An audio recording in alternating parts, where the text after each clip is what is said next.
है। एक रजिस्टर जो होता है इसमें 8 या 16 या 32 बिट मेमोरी की सहूलत होती है, और हम डीएलडी में पढ़ के आ चुके हैं कि एक बिट को स्टोर करने के लिए एक फ्लिप फ्लॉप यूज होता है।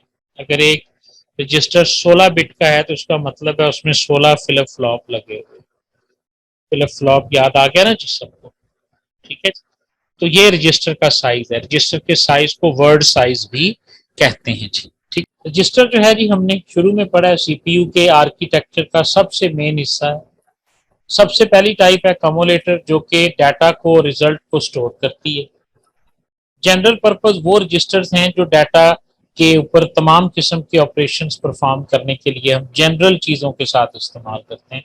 असेंबली लैंग्वेज में इनका इस्तेमाल है। ये डाटा को स्टोर भी करते हैं, ये डाटा पर ऑपरेशंस भी परफॉर्म करते हैं, ये डाटा को मूव भी कर सकते हैं, और ये डाटा के रिजल्ट्स को स्टोर भी कर सकते हैं। लेकिन स्पेशल पर्पस रजिस्टर्स वो होते हैं जिनको यूजर नहीं एक्सेस कर सकता। मसलन आप असेंबली लैंग्वेज में MAR या MBR या PC या इसको नहीं कंट्रोल कर सकते।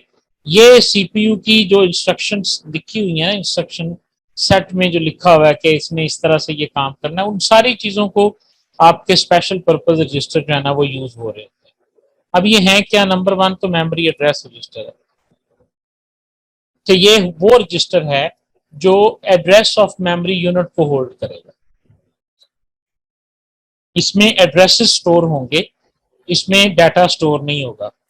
मेमोरी बफर रजिस्टर जो है इसको हम कभी कभी एक और नाम भी देते होते थे, MDR, memory data register.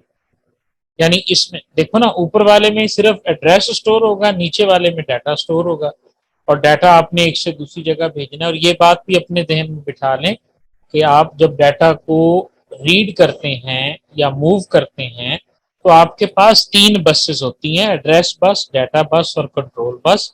Address bus पे उस मेमोरी लोकेशन का एड्रेस जा रहा होता है, डाटा बस पे डाटा जा रहा होता है, और जो कंट्रोल बस होती है उसके ऊपर ऑपरेशन जा रहा होता है कि ये रीड करना है कि राइट करना है।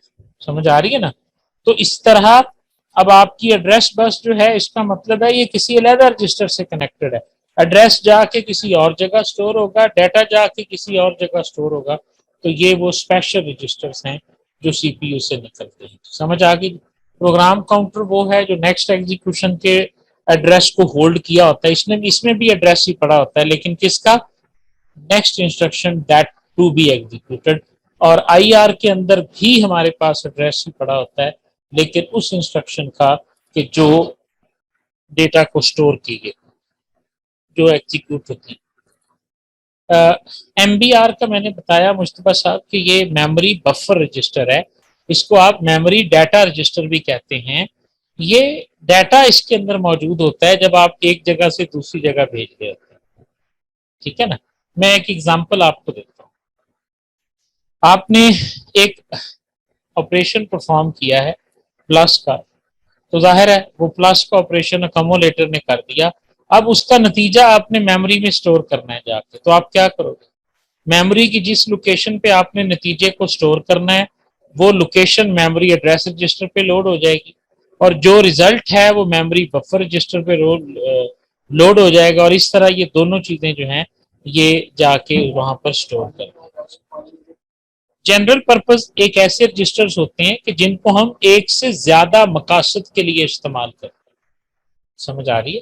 ये डाटा को भी स्टोर करते हैं, ये एड्रेस को भी स्टोर करते हैं, ठीक है, और ये ऑपरेशंस भी परफॉर्म करते हैं। तो ये मुख्तलिफ तरीके से हो सकते हैं। ठीक है, सबसे पहले तो आप इंटेल के हिसाब से, इंटेल आर्किटेक्चर में जो जनरल पर्पज रजिस्टर हैं उनके नाम सुन लें। AX, BX, CX और DX। AX accumulator, BX base register, CX है कोड और DA डाटा। ठीक है, अब अब ये दो तरह के पाए जाते हैं इंटेल के आर्किटेक्चर। ये 16 बिट भी हैं और ये 32 बिट भी। अगर 16 बिट के रजिस्टर्स में के मुताबिक आप काम कर रहे हैं तो फिर आप इनका नाम रखेंगे AX, BX, CX और DX। अगर आप इन रजिस्टर्स को 32 बिट के हिसाब से एक्सेस कर रहे हैं तो फिर आप इनका नाम रखेंगे EAX, यानी extended AX register, extended BX register, extended C X register. तो ये एक तो ये डिवीजन आपको समझ होनी चाहिए। What is difference between A x and E A x? Clear है जी ये बात एमसीक्यूज के हवाले से। दूसरी बात, जो जनरल पर्पज रजिस्टर्स हैं इनको एक एक बाइट के तौर पे भी एक्सेस किया जा सकता है, यानी मिनिमम ये 2 बाइट के हैं अगर 16 बिट हैं।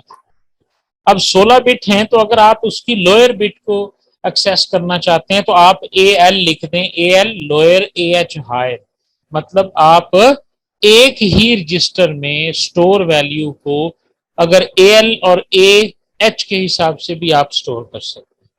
आगे असेंबली लैंग्वेज आएगी और आप देखेंगे जिस तरह इंटीजर का साइज नहीं होता कि आप इंटीजर 2 बाइट या 4 बाइट में स्टोर करते हैं, तो आगे हम देखेंगे कि अगर तो हम वेरिएबल डिक्लेयर कर रहे हैं 8 बिट्स का, तो जाहिर है फिर वो वैल्यू 8 बिट वाली तो A L B L C L और डी एल में ही डिक्लेयर होगी। और अगर आप वैल्यूज और वेरिएबल डिक्लेयर कर रहे हैं 2 बाइट के, तो फिर आपको ए एक्स बी एक्स सी एक्स और डी एक्स में उनको स्टोर करना पड़ेगा। तो यहाँ पर जो बात समझने वाली है वो ये है कि जनरल पर्पज रजिस्टर्स हैं इंटेल आर्किटेक्चर में टोटल 8। नाम है उनके ए एक्स बी एक्स सी एक्स डी एक्स। 16 बिट भी हैं 32 बिट भी हैं। अगर पूछा जाए 32 बिट तो फिर इनके नाम हैं ई ए एक्स ई बी एक्स ई सी एक्स। अब इनके मुखफ़फ़ आपने ढूंढ लेने हैं, मैं बता देता हूं लेकिन मैं श्योर नहीं हूं, हो सकता है कहीं गूगल की ना हो जाए। ए एक्स फॉर अकोमोलेटर है, बी एक्स फॉर बेस है, सी एक्स जो है फॉर कोड है और डी एक्स जो है वो डाटा है।